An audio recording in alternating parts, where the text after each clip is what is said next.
to record this class.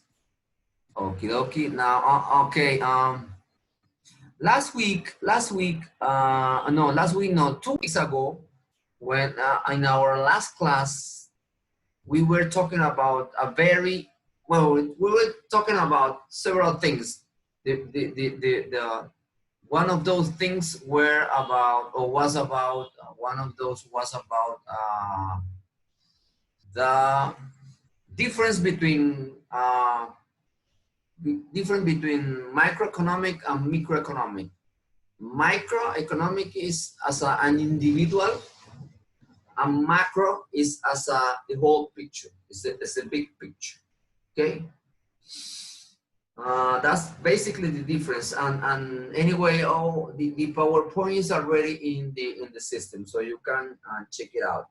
What I wanted to talk to you about is about this very important character in economics. His name is Adam Smith. He is the father of the modern economy. And I wanted for you to know more about these characters are very important. He wrote a book. I think I didn't mention this. He wrote a very important book. It's like, this book is like the Bible of the economics, okay? And several principles, several theories are based on this book that this guy wrote, Adam Smith. And the name of the book was The Wealth of Nations. In that book says why some countries are rich and why some other countries are poor. So he gave us some ideas of what this thing happened in this book, okay? Now, I think it's better if you only listen through these videos, very important videos. So I brought only 2 videos that talks about that invisible hand that he talks in this book, that he says that the government shouldn't be involved in the trades between the producer and the consumer. The government shouldn't be involved in those activities. And because of that is that any country cannot grow, cannot be wealthier. So that's why I brought these 2 videos that I want you to watch it. And after these videos, we're going to enter into the class for today. That is the the different type of economics. This is the video, type of economics, introduction to economic systems. Basically, in the world, there are 4 different kind of systems. The first one is the traditional, that really doesn't really exist anymore. If you enter into this jungle in Amazon, and then you will meet these people, Indian people, and they really practice this kind of traditional system. Why? The traditional system is when they only produce what they need, and that's it. That's the traditional. Now the other one is the command system, and that is the same system that countries like Russia, like Cuba, like Venezuela right now, it's like a communism. So the government is the one who decides what to produce, who to produce it, and to whom to produce it, okay? So remember, there are 3 questions in economy. ¿Qué producir, cómo producir, y quién lo va a producir in the economy, okay? And the last one is a mix between a free market that doesn't really exist and the command market. And that's the mixed market, okay? Now, don't worry, guys, don't worry.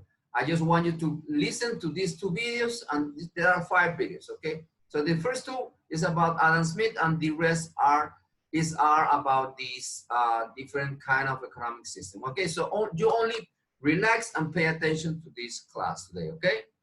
Let's begin with this one, guys. Okay? Only pay attention, guys. Professor of Economics at Wake Forest University. This video, part of a Fraser Institute series on the key ideas of Adam Smith, based on my book, The Essential Adam Smith, provides a quick snapshot of Smith's life and work. Who was Adam Smith? Born in 1723 in Kirkcaldy, Scotland, Smith is widely recognized as the founding father of economics. At an early age in Scotland, Smith learned Latin, mathematics, history, and writing. And at 14, he entered the University of Glasgow to study moral philosophy before beginning postgraduate studies at the University of Oxford in England. Disenchanted with the quality of instruction, however, Smith left Oxford in 1746. He worked for a time as a public lecturer before returning to the University of Glasgow as a professor, where he eventually became the head of moral philosophy. His lectures laid the foundation for his first published book, The Theory of Moral Sentiments, which elevated Smith's reputation both in Britain and Europe. After 12 years in Glasgow, he resigned his professorship and toured Europe as a tutor for a young British aristocrat. He met many intellectuals, including Voltaire and the economist Francois Quesnay of the French Physiocrats, who argued for fewer trade barriers and freer economies with less government regulation and lower taxes. His time in France was particularly important. While Smith had already developed his own similar ideas, the Physiocrats likely helped shape his economic views. When Smith returned to Kirkcaldy in 1766, he was already a key figure of the Scottish Enlightenment, a period of great intellectual accomplishment. Smith devoted the next 10 years to write his most renowned work, The Wealth of Nations, which explored why some countries prosper while others languish in poverty. Published in 1776, it was an instant success, selling out its first edition in just 6 months, and it remains one of the most important and influential scholarly writings of the last millennium. In the days before he died, Smith asked his friends to burn his unpublished manuscripts, all 16 volumes, which likely explored the history of literature, philosophy, poetry, law, and government. As such, except for some essays and lectures, we are left only with his 2 published books, which together comprise a towering achievement in the history of Western thought. They contain insights as relevant today, as our world becomes increasingly integrated by trade, finance, and commerce, as Okay, now let's see what he talks about the invisible hand. That invisible hand that controls the free market. Okay. Definition. The invisible hand is an unobservable market force that helps the demand and supply of goods in a free market to reach equilibrium automatically. Understanding. Let's understand what is this invisible hand in the first place. As we know that the government has some interventions over the economy in order to stabilize it. Adam Smith, on the contrary, tried to imply that the market economy actually does these things automatically, so none of the government interventions are needed. And in this case, the invisible hand refers to the market itself, which makes the demand and supply to find their equilibrium with the force of an invisible hand.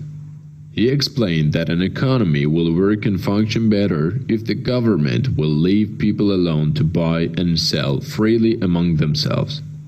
Sellers would compete with each other, leading market towards the positive output with the help of an invisible hand. So in this case, if someone puts the price lower or sells goods with better quality, will be successful. Therefore, you have to lower your price or offer something better than your competitor. History. Adam Smith has mentioned the invisible hand in his 2 books. First, in 1759, The Theory of Moral Sentiments. In this work, however, the idea of the market is not discussed yet. Second, by the time he wrote The Wealth of Nations in 1776, Smith had studied the economic models of the French physiocrats for many years, and this book got more famous for the invisible hand idea. The main idea is laissez-faire of market, which means leave them alone, they'll do themselves. Theory's main idea was that individuals' efforts to pursue their own interest may benefit society more than if their actions were directly intending to benefit society. The reason was that if people try to make their goods better in quality and cheaper in price, then society would also benefit from these qualifications as the sellers do with selling more. Okay, so that's what I got for this important character in history of economics. And now let's I introduced the class to these the three types of economic system. Okay, already they mentioned four. Okay. That when you guys to come For the into book, types of economic system, we only are going to talk about three.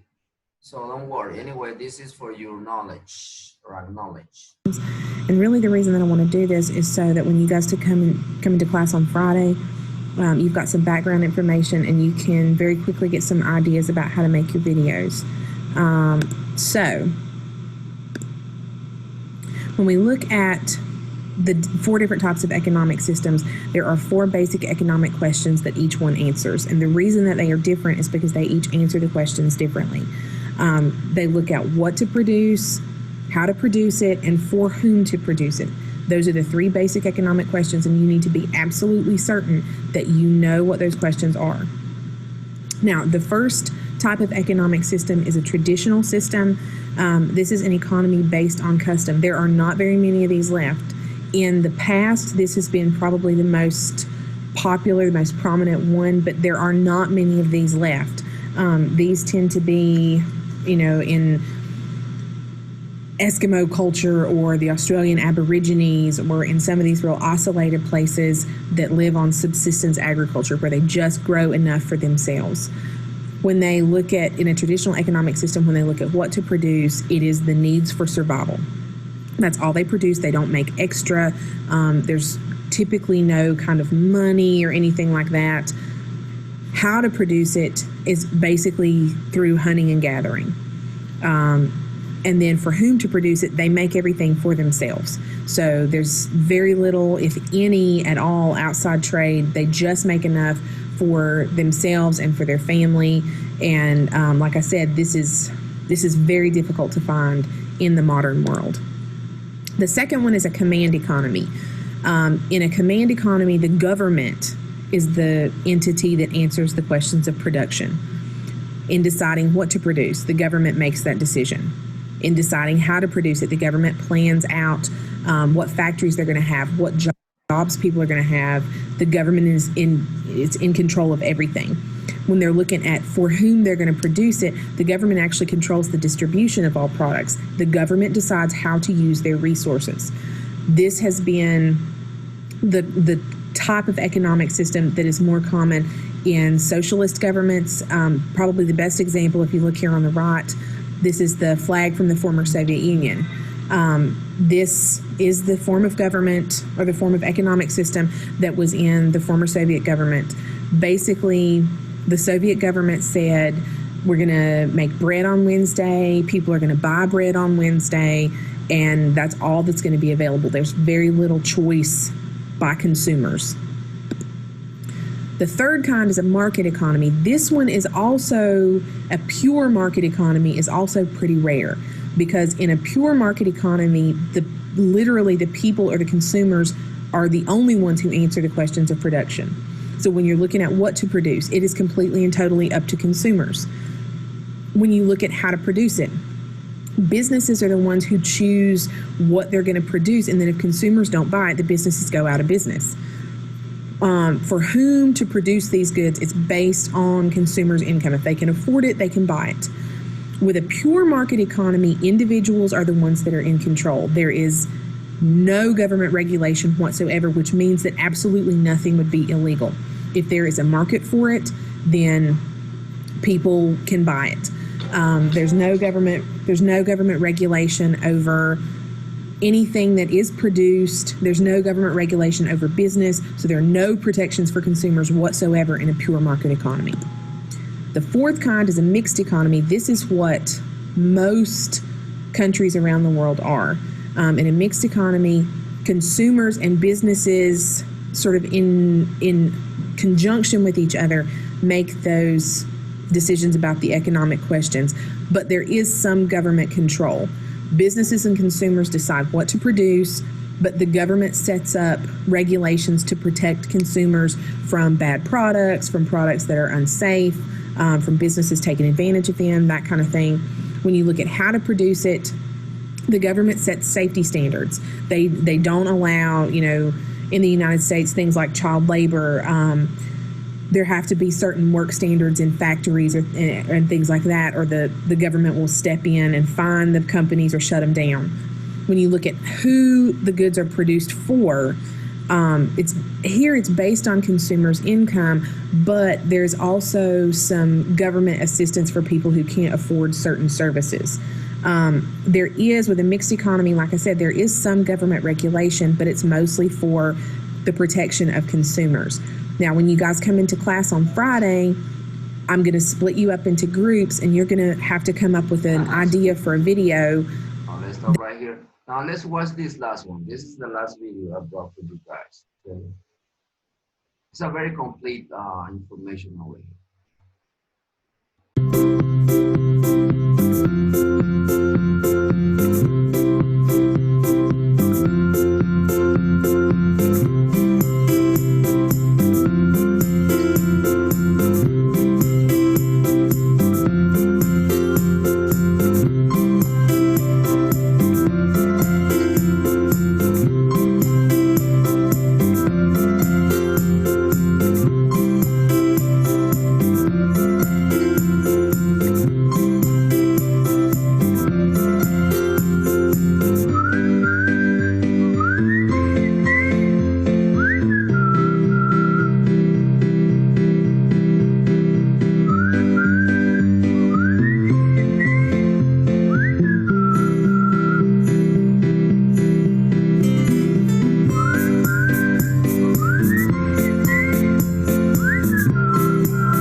Okay, is we have 5 more minutes. Okay, let's watch this one. I wanted to play it, but anyway, I think you should have. Okay. Nearly every society in the world faces the same fundamental problem: how to distribute limited resources to people in a way that will be fair and effective. This is what is called scarcity, and different societies approach this problem in different ways. There are 4 essential types of economic systems. The traditional economy is based on culture and rituals and is focused on the community as a whole. Everyone pitches in and benefits from everyone else's efforts. Small societies focused on subsistence farming and hunting are considered traditional economies. An example would be a traditional Inuit village in North America. A command economy relies on the government to make all economic decisions, including allocating and distributing resources and regulating prices and wages. A modern example of a command economy would be North Korea. A market economy is driven by consumers whose decisions determine how the industries and financial markets will operate. Individuals choose how their resources are used, what goods to make, what services to provide, and what jobs to take. In a pure market economy, there is no government involvement. Because of this, there are no true pure market economies. Most societies today have mixed economies, which utilize limited government involvement while also applying free market concepts. One example would be the United States. However, nearly all other countries are some form of mixed economy as well. Each is unique and faces the challenge of finding proper balance between consumer choices and government control.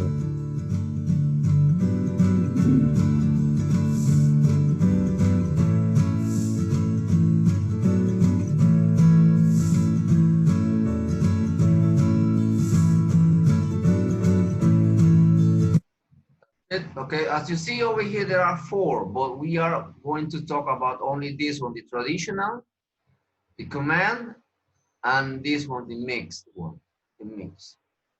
But in the internet or in other writers, they mention another, and maybe there are 5, I don't know, I haven't searched, but I think we have to stick to what it says in our book.